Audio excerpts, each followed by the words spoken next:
Welcome everybody to my channel. Thank you so much to my subscribers. Welcome newcomers. I hope that you enjoy and like what you see, and if so, be part of this journey by hitting that subscription button, which is right there in red. Subscribe. It's free. You don't pay for nothing. And hit that bell notification to be notified of the new uploads. If my videos are too fast for you, right up top, there's 3 little dots. You click on there and you go into slow down the video to the speed that you would like. Also, right next to it, there should be a CC letter, which is for closed caption. Turn that on. You could always take notes by pausing the video, read the stitches I'm calling out down here, and take notes and take it from there. If you still have a hard time to figure it out, below in the description box, I have a 2-minute video showing you how to do that. You could just click on the video and learn from there and make things much easier for yourself.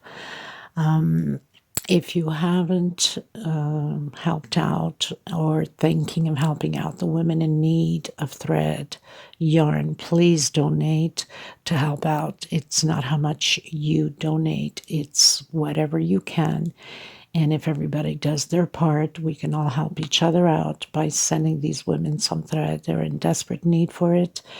And we can all come together as a family and help them out. And I thank you from the bottom of my heart for the ones that have sent thread already and have donated. Thank you so much. So we are going to get started. Usually I use a 3.5 hook or 2.75 hook for my patterns. Most of the time, 99.9% of the time, I use cotton thread 100%. These are Portugal threads. They're similar size to Aunt Lydia number 3, and I use a lot of that size. For some cases, some doilies will become too big on Aunt Lydia number 3. You can use Aunt Lydia number 10, which I usually call out and let you know of the best thread size for that specific pattern. And of course, don't forget, you need a pair of scissors and sometimes hot gun glue to glue 3D flowers, leaves, petals, and so on. Thank you so much. Please don't forget to give a thumbs up on the video. It's extremely important to have it circulate and have it recognized by YouTube to help grow the channel. There's also now YouTube has come up with the super thanks donation, which is a tip to the artist to help out with thread or hooks or glues or any cameras, lighting, and all that stuff. You can donate by clicking the super thanks tip for ourselves to help out with materials for these recordings. So I thank you for the ones that have already donated to me. Thank you so much. It's, greatly appreciated. And we're going to get started. Thank you so much, everybody. And the super thanks super chat is below the video, and on my shorts that I do the previews of the tutorials that I'm doing, they have added that onto there too, so you can tip the artist. So thank you again from the bottom of my heart. I send you much love and much hugs to everyone. Okay, everyone, so today we're going to create a rose flower. I thought I do have it already as a tutorial, but it was for another project, and it's together with certain leaves for that project I created. So I'm going to create this flower alone. So each time I will do a project and we'll use this flower, I could always link this link to it. It will make it much easier for everyone. So this is going to be a quick tutorial. I'm going to use a 3.5 hook and a white 4-ply cotton thread, 100% cotton thread. So I'm going to do a slip stitch. And for that size of rose, for the pineapple table runner, which I will link below here if you're interested to create that table runner. Okay, so I'm going to do 50 chain stitch. Now you can go bigger on this rose, you can go smaller. I have created this flower for that specific table runner with 50. So I'll do a 40 on here just to be smaller a bit. 1, 2, 3, 4, 5, 6, 7, 8, 9, 10, 11, 12, 13, until I have 40. But on the project, I have 50 chain stitch, okay? So I have 40 chain stitch. Now, I'm going to go back to my 7th space. 1, 2, 3, 4, 5, 6, 7th. And doing a double crochet. So this is my first V. I know it looks a little bit funny, but that's how it is. And then 2 chain. And I'm doing in white so you guys can see it clearly. 1, 2. On my 3rd space, I'm going to do another double crochet, 2 chain, and creating another V. So another double crochet on the same space. Okay, so now I have 2 V's, and that's why you can go as long as you'd like, as long as you have even numbers. 2 chain, skip 1, 2 on the 3rd space, double crochet. So I'm creating my 3rd V, and I'm going to do this all the way to the end of my chain stitch. So I've come to the end. 1, 2, 3. Since this is just a sample, I decided not to go too long on the chain stitch. There's no need to take so much space on my memory, on my mobile, because this is just a sample I'm creating. Okay, so it looks all funny as you can see, but it's supposed to look this way. So we're going to turn around.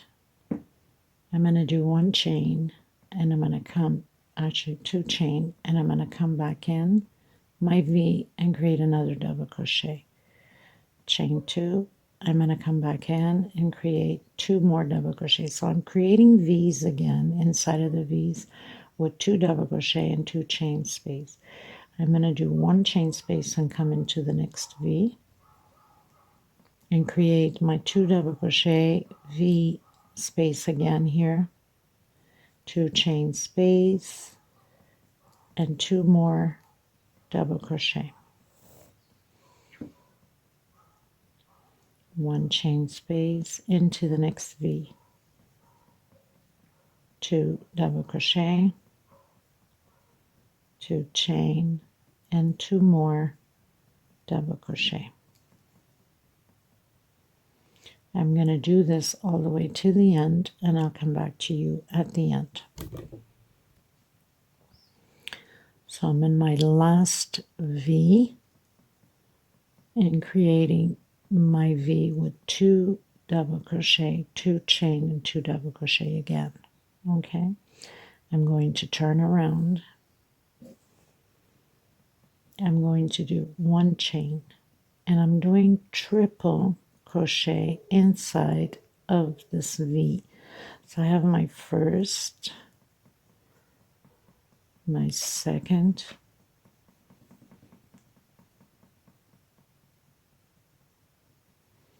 third, until I have 12 triple crochets inside of this V. This is the paddle of the rose.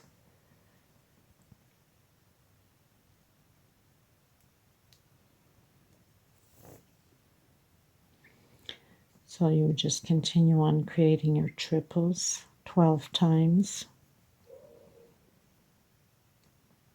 all in the same space. Now I've done my 12 triples in my V. I'm going to do 1 chain, not 1 chain, sorry, I'm not doing no chain. I'm coming directly where we have that 1 chain space and closing it in with a single. And then coming into the next V and create your 12 triples again for the second paddle of the rose. Okay, so very simple, nothing to it. You could even create smaller ones with thinner thread, decorate around the big one. I mean, there's so many ways to decorate your patterns, and it just gives it so much life to it. So create your 12 again, and then come into that one chain with a single, exactly like we did here, and then go directly again with the triple into the next V. So I'm going to create my 12 triples all the way to the end, not forgetting after your 12, come in directly with a single, and then again 12 triples on the next V, and then with a single, and then 12 triples again, and then a single, and then 12 triples all the way to the end. I'll meet you at the end. Okay, you guys, so I've done my 12 paddles, or not 12 paddles, my paddles with 12 triples. Now what I'm going to do is I'm going to leave my string a little bit long because we need to sew that in. So I'm just going to cut it quite a bit long, and I'm going to get a yarn thread needle. I pulled it through.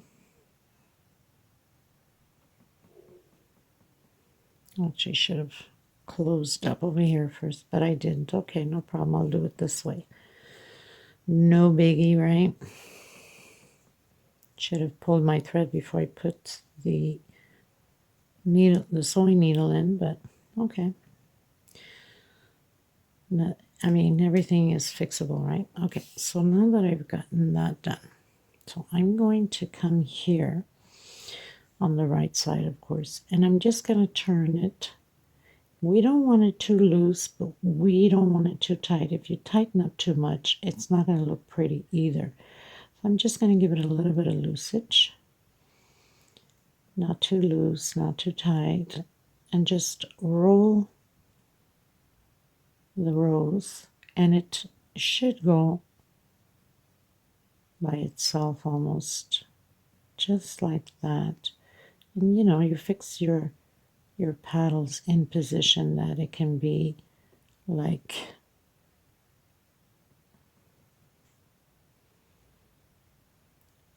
that. Now, of course, remembering that when you have longer string, your paddles are, you have more paddles to play with. But if you overdo it, it ain't going to be pretty either, okay, because it will be too crumpled up. So I have it this way. So I'm going to just sew this on here so it doesn't move out of place, obviously. Just like that. Then, you know, you can fix your rows the way you want to, like that. And then you'd come to the back here, and you'd pretty much pass your thread right across in the bottom there, so we can close it up like that, and you just go back and forth on it. Okay, so you'll have a nice firm rows closed up. So you do that a few times, and this was a very fast, quick tutorial for the roses. And this can be sewed into your patterns or glued. I glue all my stuff in, so nothing ever comes out with transparent glue. And you can add some pearls on there. So I'm just going to cut my thread here like that. Okay. Now, of course, when you're putting it into the pattern, you glue it on, you know, like the bottom, and then put a little bit of glue in there like that, and then it just stays nice and proper. I'll get a nice little pearl.